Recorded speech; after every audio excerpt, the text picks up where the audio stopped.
Alright, so this video is a little bit different. I had a student send me some questions. I'm assuming it's for a class project, but I thought it'd be fun to just make it into a video. So these are 10 questions from Trisha at the Canadian Institute of Traditional Chinese Medicine in Calgary. So hello to everybody at the Canadian Institute of Traditional Chinese Medicine.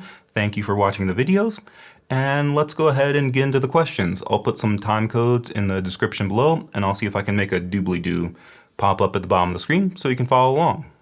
So question number 1 is, how long have you been practicing acupuncture and or TCM? So I started going to school in 2008. In California, our program is a little bit less than 4 years, so I got my license at the end of 2012. So I've been practicing since 2012. But maybe I should point out that I feel like I've never really had a busy practice where I've been seeing a lot of patients. Part of this is because I usually have been doing something else alongside acupuncture, so either doing massage, being a TA at school, teaching, doing YouTube videos, so it's always been acupuncture plus something else, never really full-time in the clinic. Also, I like to move around a lot, and it's kind of hard to establish a clientele when you move every 2 to 3 years, so don't do that. And then also, I just don't like seeing a lot of patients. I've always just run one treatment room at a time. I've never run multiple treatment rooms, and a lot of times I would schedule people in 90-minute slots just so I could take my time and with each patient. And I guess I just kind of point this out because sometimes I get people asking me clinical questions or deep philosophical questions about the Shanghan Lun, and I kind of want to be upfront that I know some people that they've been seeing 40 to 60 patients a week for the last 30 years, so they have a lot of clinical experience dealing with patients. I know other people that they've apprenticed under a great master for 5 or 10 years, and so they have a lot of knowledge from that teacher. Or there are other people that they're true scholars and they read the classics in the original Chinese, and I'm not really any of those things. I'm just a guy who reads textbooks. So when people ask me a question, just remember, I'm not drawing from any of those things. I'm just a guy who reads books. So anyway, to answer your question, since 2012. Question number 2, clinically, what do you believe is the most important information the patient tells you and why? So I remember in school, I had a teacher who always liked to ask new patients, what do you do for a living? And his reasoning was, this gives you a lot of insight into the patient's day-to-day life. Things like, do you work in a high-stress environment or a low-stress environment? Do you stand all day? Do you sit all day? Are you around people or are you alone most of the time? Sometimes by the way they answer the question, you can figure out, are they happy and fulfilled with their life or do they hate their job? And sometimes this can even clue you in on maybe there are some limits to compliance to what you can do. So he would always ask, what's your job, what's your occupation, to get kind of that insight. I had another friend who, whenever a new patient came in, he would always ask them, what's wrong with you? Why are you here?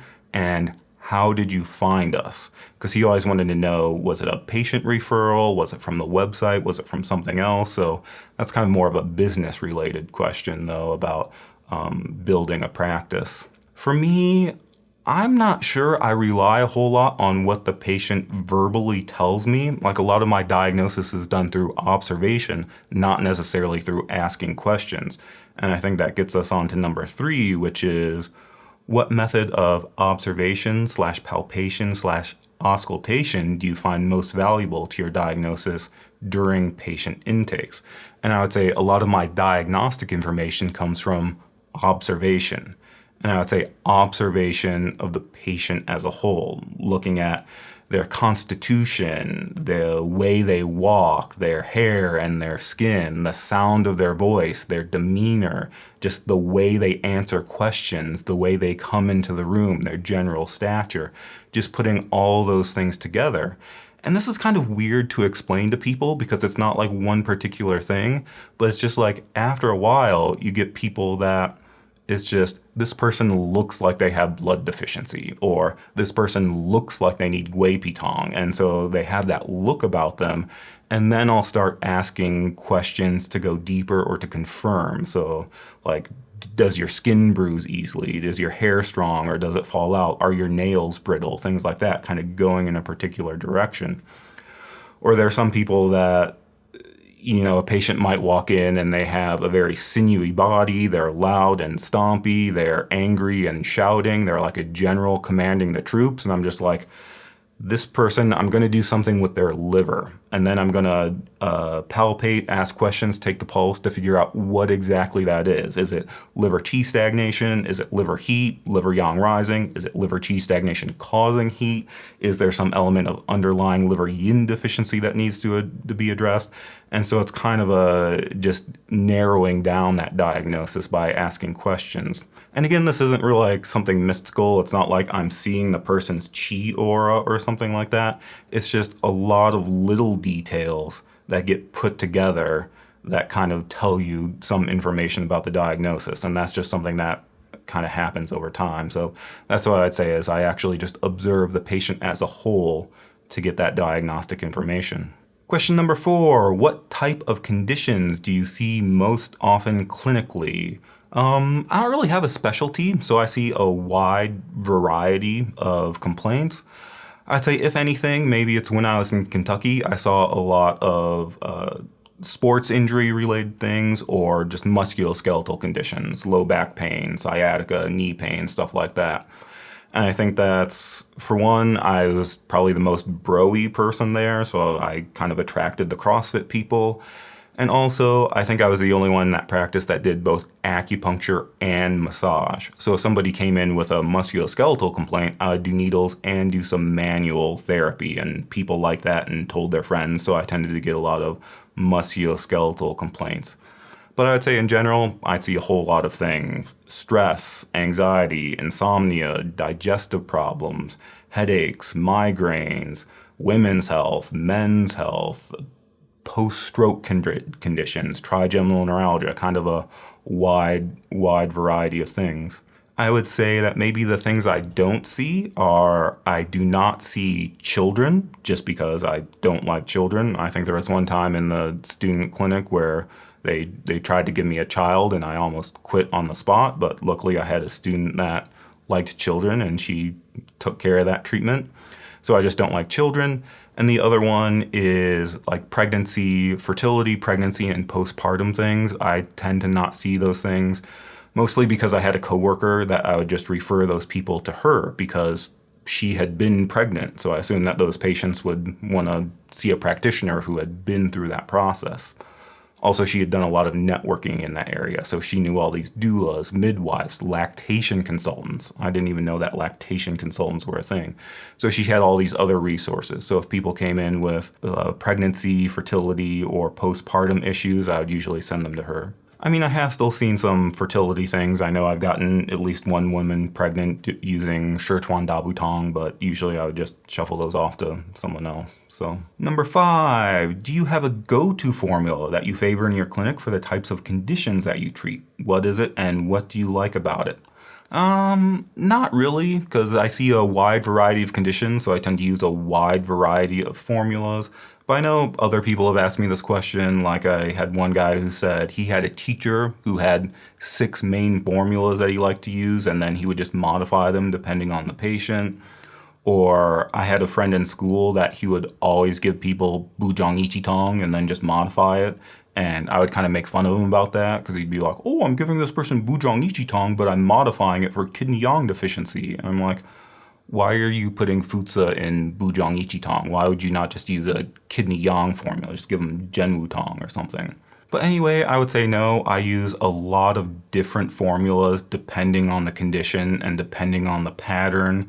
And I would kind of advise against that, about getting stuck in a rut with one particular formula. I think that you have a lot of options and you should explore those options and choose the best one for the patient. So sometimes students get into this thing like, oh, this person has spleen qi deficiency, I'm going to give them Sejunzatong. And it's like, maybe you can go a little bit deeper. Do they have spleen qi deficiency with dampness and phlegm? Maybe give them Liujunzatong. Do they have spleen qi deficiency with dampness, phlegm, and some cold? Maybe give them Shangxia Liujunzatong. Do they have spleen qi deficiency with some sinking conditions or inability for the clear to rise? exercise? Give them bujang ichitang. Do they have spleen qi deficiency with some heart blood deficiency and some shen problems like anxiety? Give them gui pitong. Do they have spleen qi deficiency with a lot of dampness and diarrhea? If diarrhea is their chief complaint, maybe give them shenling baijusan. So we have all these options. Don't just get stuck into liver qi stagnation, xiaoyaosan, or things like that. Try to branch out into all of the options you have at your disposal. I would say if there are some weird formulas that I really like, there are some like, I really like the formula Iguanjin linking decoction, which is a formula for liver qi stagnation with underlying liver and kidney yin deficiency. So I feel like this is a situation you see a lot, especially in female patients, and I feel like not a lot of people know about this formula. So sometimes I say, oh, use Iguanjin, and people have never heard of it. But I like that formula. Another formula that I really like that's kind of weird is Shui Fu Juyu Tong, resolve stasis in the mansion of blood decoction. But I like to use it for women's health issues, menstruation problems. And this is kind of weird because normally when we learn Shui Fu Juyu Tong, we're talking about blood stagnation in the chest. However, I have had Chinese teachers tell me that Shui Fu, the mansion of blood, can also refer to the uterus. And so I feel like this is a very versatile formula because you're combining herbs that tonify blood with herbs that invigorate blood with herbs that regulate qi. And usually when women have some menstruation issues, it's some combination of those. So it's kind of like you can tweak the formula depending on what's going on, and you can also modify the formula to match where they are in their cycle. So it's like if they're at the beginning of their cycle, you might emphasize the blood tonifying herbs, where if they're more at the end of the cycle, you might emphasize more of the blood invigorating herbs. If they have more blood stagnation symptoms like sharp stabbing pain, a lot of clots, or delayed menses, and you might use more blood invigorating herbs. If they have more like emotional breast tenderness, qi stagnation problems, you can amp up the qi regulating herbs. So I feel like it's just a very versatile formula that you can use, but I think that's kind of weird. I haven't heard of a lot of other people using that formula in this way. So those are some weird ones I like, but in general, like I said, I see a wide variety of things, so I use a wide variety of formulas. Number 6, do you have a go-to acupoint that you find has a powerful effect that you use more often than anything else? Which one and why? Same thing like herbs, not really, and I guess I'm not into this kind of idea of a go-to point. I think Wang Juyi kind of talks about this, where he says that a lot of people go to school for all these years learning TCM theory and channel theory and all these things, but then when they get into the clinic, they just revert back to these experiential points of their teachers or these recipe book treatments, when really you should be looking at the patient, diagnosing them, coming up with a treatment principle, and using points that are in line with your treatment principle and points that are moving the qi the way you want it to move. That being said, I feel like I do like certain point pairs.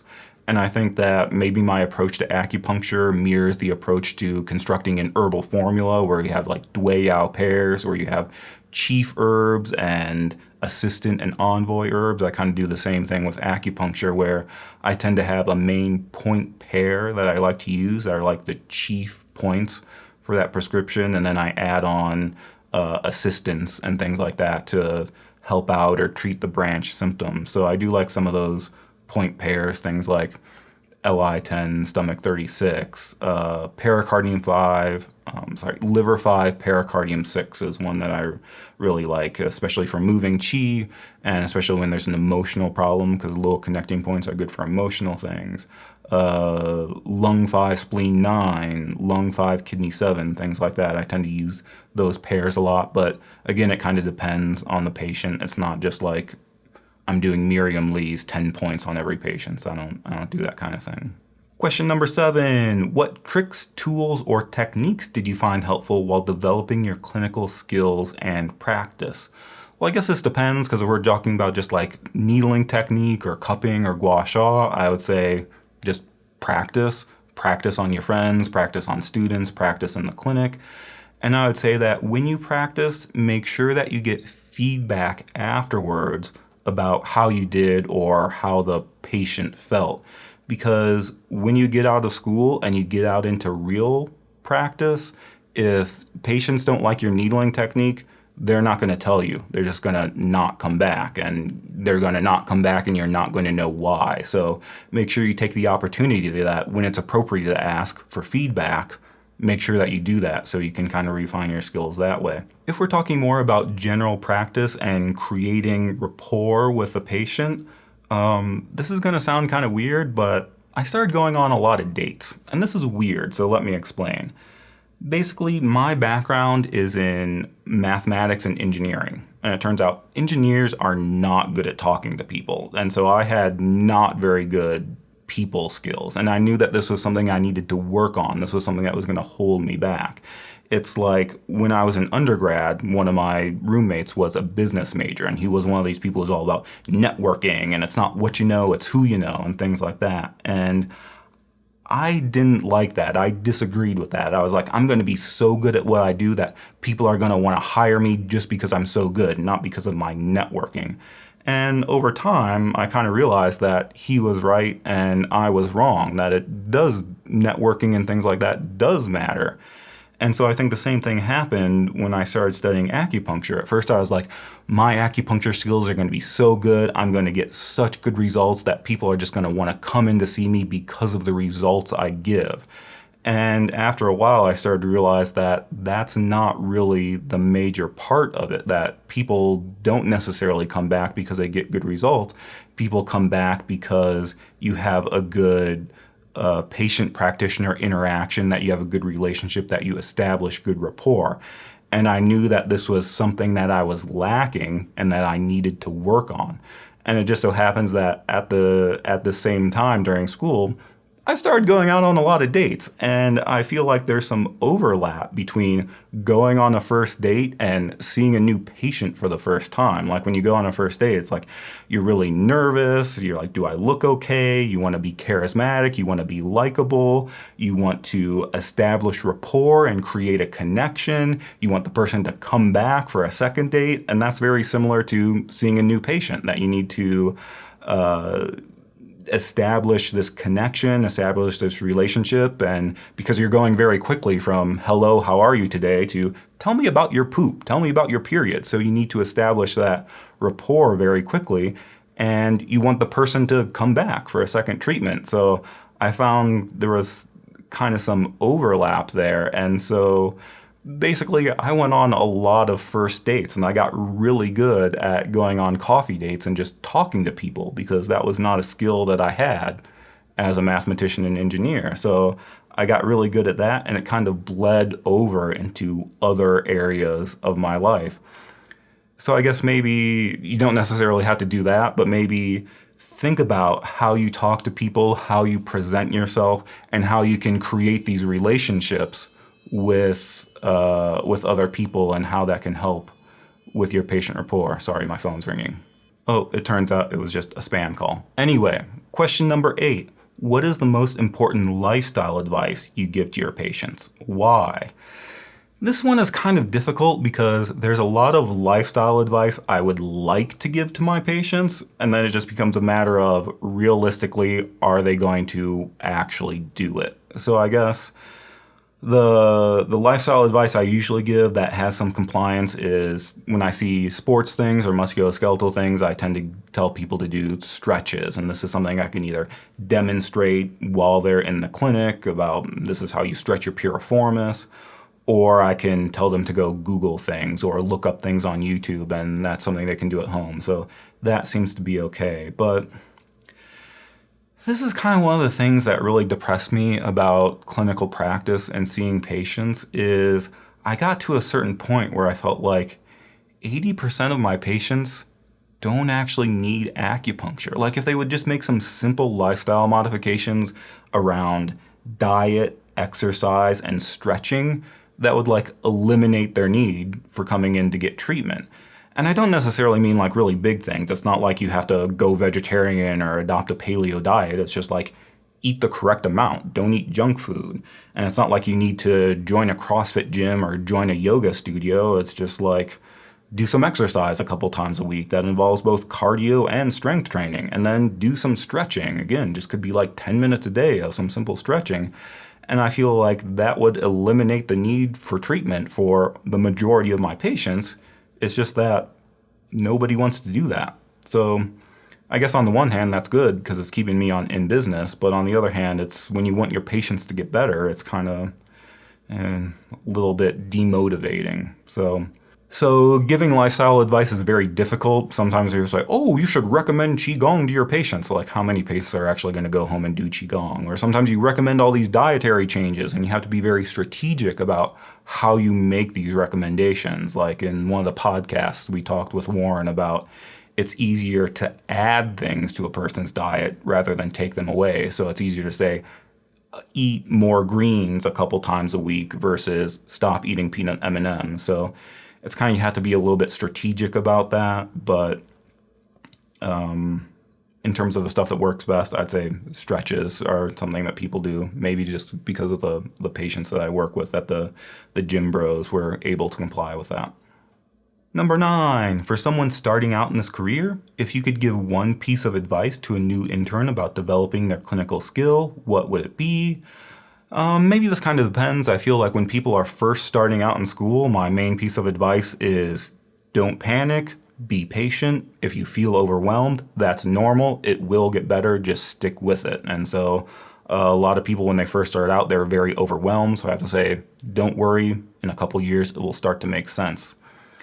If you're just starting out in the clinic as like an observer or assistant, usually the thing I tell those people is when you're in the clinic, you're not just observing the Chinese medicine. You're not just observing the diagnosis and the points and things like that.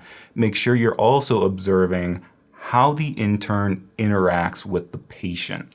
How do they ask the questions? How do they explain the needles with what's going on? Are they able to establish rapport with the patient? Do they ask the questions in a conversational way, or are they just staring at their chart notes the whole time, like, what is your chief complaint? What is your secondary complaint? How do they end the treatment? Do they tell the patient to come back? Do they offer the patient a treatment plan and a roadmap of where they're going? So you can sort of look at those things and maybe be a little bit judgmental of them, of are they actually establishing a connection with the patient? Are they just going through the motions and trying to get it done as quickly as possible? So if you're an observer or assistant, I would say start observing those things in the clinic as well, not just the actual medicine. And if you're an intern, I would say, again, practicing the different techniques. I'd also say that when you get to the intern level, it's kind of like there are two ends of the spectrum where there are some people that they know what they want to do and they just want to do it and they want to be left alone and they want to kind of forge ahead by themselves. On the other hand, you have people that they just want to do what the supervisor tells them to do. And I think there is some value in both of those approaches, that you need to get to the point where you can think for yourself and do things on your own. But it's also valuable to get the perspective of a seasoned practitioner about what they would do in these situations. And I feel like when I was an intern, I kind of wanted to do things by myself. I was like, I know what I'm doing. But then when I got into actual practice, I was like, oh, I really wish I'd spent more time listening to my teachers and getting a bunch of different perspectives of how to approach this situation. So I think maybe one thing I would recommend is, if you're at that intern level, or even before, if you're at the observer and assistant level, is start creating a log of case studies. Like, get a notebook and write down the case studies of patients' age, gender, chief complaint, what kind of signs and symptoms they have, and what you did for treatment in terms of points and herbs. And after you get all those points, maybe go home and start to research, why did you use these particular points for this particular situation? And if you keep doing that over the years that you're in school, then that's something you can refer back to when you're out on your own and you have a patient condition in your practice. You can maybe refer back to, oh, I remember one time in school I saw something similar. What did we do? Why did we do it? Maybe there's something that I haven't thought of that is there in this case study log. So that's maybe what I would recommend. It's something that I didn't do, but I wish I did, was keep kind of a journal of case studies as you're going through the clinic. Number 10, any additional comments you'd like to add? Maybe this is just because of the people I've been talking to on the podcast lately, but I would say if you're just starting out, it might be a good idea to really think about where you want to go with the medicine, how deep you want to go into the medicine, and what are you willing to do to get there.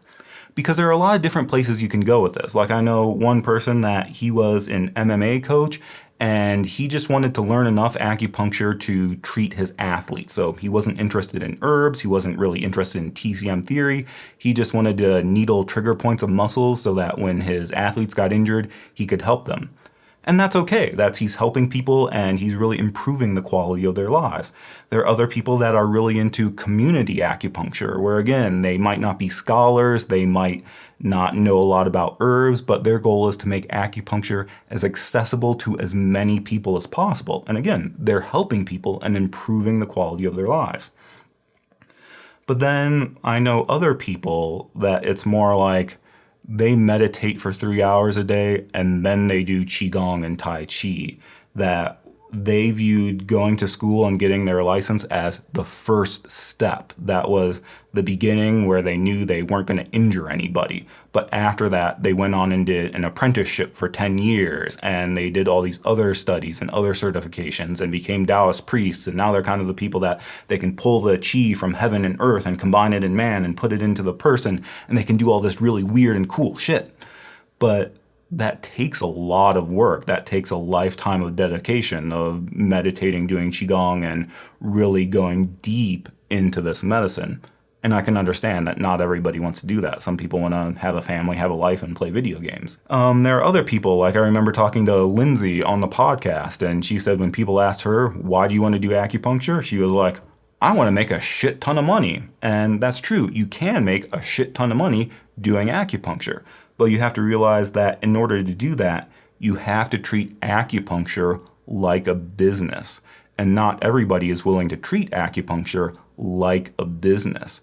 So you kind of have to think about what do you want to do, where do you want to go, and what are you willing to do to get there, just so that you kind of know what you're getting yourself into. So I think that's something that that can definitely change, but maybe kind of sit down and think about that and be realistic about what you want and what you're willing to do from the beginning. So maybe that's just a weird thing to add at the end. So that was it. That was our 10 questions from Trisha. Thanks for sending those in. Hopefully that was helpful. If you like this Q&A type of stuff, be sure to check out our live stream where people just come in and ask questions like this, and we do a live Q&A once a week. If you want to support the channel, be sure to check out the Patreon. I'll put a link to that in the description below. If you're into memes, I have an Instagram account at TCM Study. But I think that's all for today. We'll see you next time.